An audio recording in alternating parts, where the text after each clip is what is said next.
ജാതിമത സ്ത്രീ പുരുഷ വ്യത്യാസമില്ലാതെ കുന്നംകുളം ടൗൺ മസ്ജിദിലൊരുക്കിയ ഇഫ്താർ സൗഹൃദ സംഗമം ലോകസമാധാനത്തിനായുള്ള പ്രാർത്ഥനയുടെ വേദിയായി മാറി. സമാധാനത്തിന്റെയും മാനവികതയുടെയും സന്ദേശമുയർത്തി നടത്തിയ ഇഫ്താർ സംഗമം കുന്നംകുളം നഗരസഭാ ചെയർപേഴ്സൺ സൗമ്യ അനിലൻ ഉദ്ഘാടനം ചെയ്തു. സാമൂഹിക പ്രതിബദ്ധതയുള്ള ചുറ്റുപാടുകളോട് ഉത്തരവാദിത്വബോധമുള്ള പ്രയാസങ്ങളിൽ പ്രതീക്ഷയായി മാറാൻ കഴിയുന്ന ക്രിയാത്മകവും സുസജ്ജവുമായ ഒരു മഹല്ല് കമ്മിറ്റിയാണ് കുന്നംകുളത്തെ ടൗൺ പള്ളിക്കു കീഴിൽ പ്രവർത്തിക്കുന്നത് എന്നതിൽ അഭിമാനമുണ്ടെന്ന് ചെയർപേഴ്സൺ പറഞ്ഞു.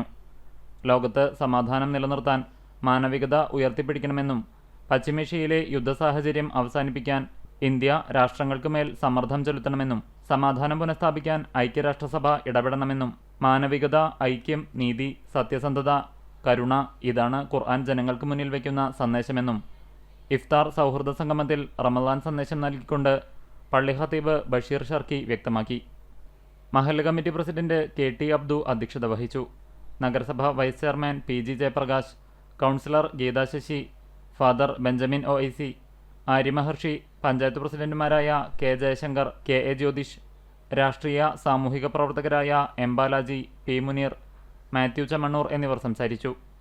മഹല്ല് കമ്മിറ്റി സെക്രട്ടറി P സൈഫുദ്ദീൻ സ്വാഗതവും K ഇസ്മായിൽ നന്ദിയും പറഞ്ഞു. സമൂഹത്തിന്റെ നാനാതുറകളിൽ നിന്നുള്ള നൂറുകണക്കിന് ആളുകളാണ് സൗഹൃദ ഇഫ്താർ സംഗമത്തിൽ പങ്കെടുത്തത്.